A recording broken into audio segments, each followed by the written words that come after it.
Hello, welcome back to Hermana to Sister podcast, Domestic Violence Awareness Series, Episode 6. Today we're talking about domestic violence and its impact on children, how children are affected, how they are sometimes used in abusive dynamics, and how these experiences shape their emotional, psychological, and overall development. This episode includes a discussion of overall family violence. And I just want to make sure that I let you know that if at any point you need to pause or step away from the podcast, please do so. Sometimes sharing this information can be a little triggering to those that have been in abusive situations, that have lived in family violence. So it's important for you to take care of yourself, take care of your emotions, of your well-being. So please, if you need to step away, if you need to stop listening, if you need to pause, please do so. So when people hear domestic violence, they often picture two adults arguing behind closed doors. But research consistently shows that children are not just witnesses, they are directly impacted. And sadly, this is a topic that we don't talk as much about as we should. Children who live in homes with domestic violence experience chronic stress, fear, and unpredictability, emotional injury comparable to the actual direct abuse. Many children exposed to domestic violence are also physically or emotionally abused themselves. And even when they aren't, the exposure alone can have lasting effects. So many times we hear, well, the abuse didn't happen directly in front of my child. He was in his room. He didn't see anything. And we can try and act like they don't hear or they don't see anything, but they do. Like I said before, they walk on eggshells themselves. They are very severely impacted by this abuse. Domestic violence is not a private issue. It is a public health issue. And children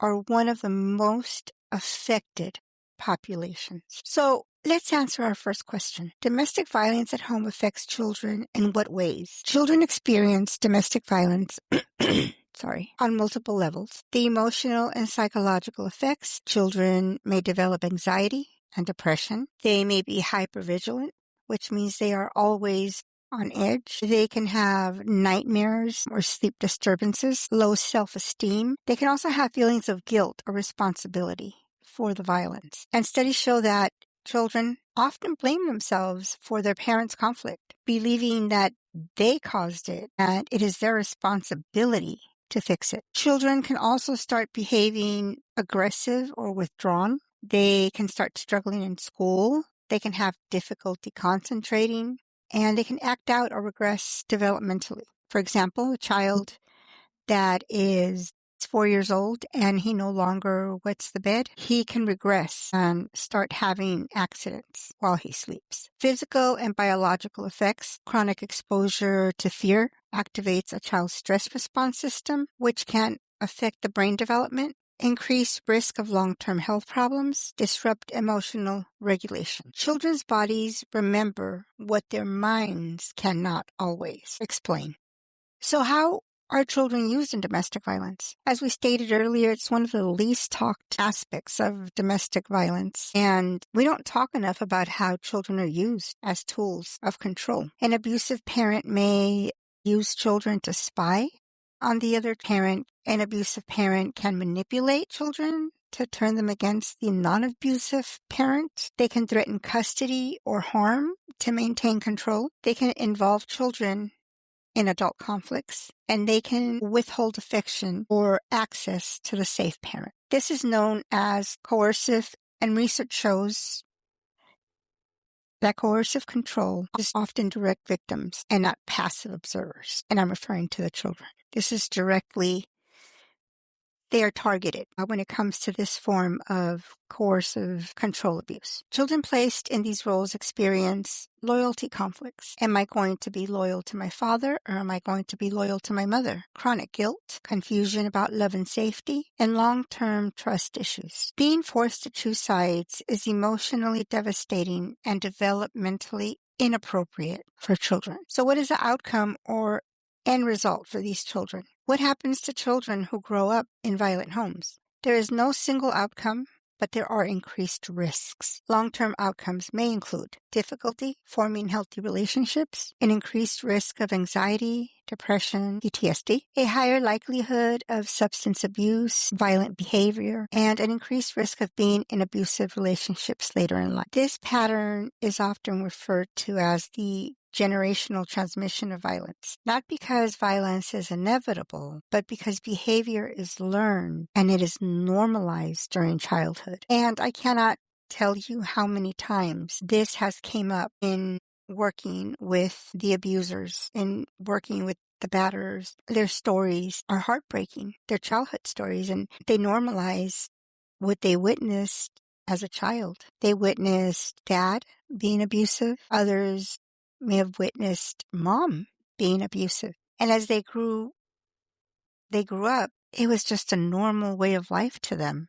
They didn't see anything abnormal about being abusive towards their loved one. So it is a message that is sent to the child that then becomes a learned behavior of violence and abuse. And you can see this not in just personal relationships, intimate relationships, but you can also see this in the school playgrounds, on the streets. Violence is just the way that they learn to adapt to challenges that can come across in their lives. However, and this is crucial, not all children exposed to domestic violence will repeat it, but the protective factors can significantly reduce the harm. Let's take a moment to do some reflection. I'm going to ask you these questions that I usually ask in my group sessions, but they also can be used as reflecting and writing. When I do my groups, I do a lot of journaling. I do a lot of writing. So these are some questions that I want you to sit back, reflect on. And if you are able to, write your responses. Did you see your parents argue or fight when you were growing up? How did those moments make you feel as a child? Were you scared? Were you confused? Were you angry? Or did you remain silent? Did you feel responsible for keeping the peace? And what were the consequences for everyone involved? Many adults realized later in life that what they thought was normal arguing actually shaped how they handled conflict as adults. And since this is a learned behavior, it can also be unlearned. You can also learn to manage conflict in a healthy way, but you need to want it. You need to want the change because it doesn't just automatically happen. So as parents, what can we do to create a positive?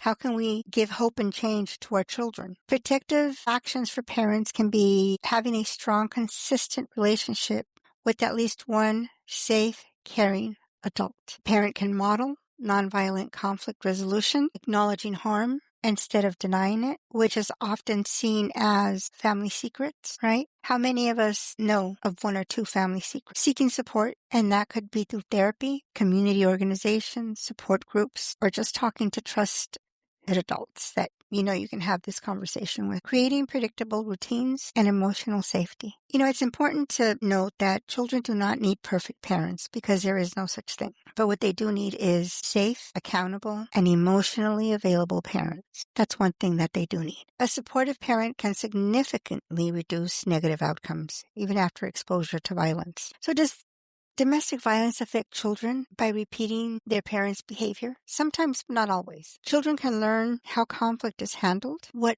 love truly looks like, and what power and control means. If violence is normalized, it can become a learned response, but we can also teach our children resilience. That's also learned. So children who receive emotional support, healthy role models, opportunities to process their experiences are far less likely to repeat harmful patterns. And this can actually be the moment that the cycle is broken and the generational trauma ends. So if you're a parent listening today, I want you to ask yourself, what will I change as a parent?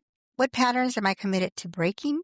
What kind of emotional safety do I want my children to grow up with? Children do not need silence. They need honesty, they need protection, and they need care. And always remember, if you or someone you know is experiencing domestic violence, help is available. And as always, I will leave that information on this comments below. I want to thank you for listening and for being part of this much needed conversation that protects our children and builds healthier futures. And with that, I say until next time. Thank you so much. If you enjoyed this podcast, if you enjoyed this episode, please follow, please subscribe so you never miss another episode.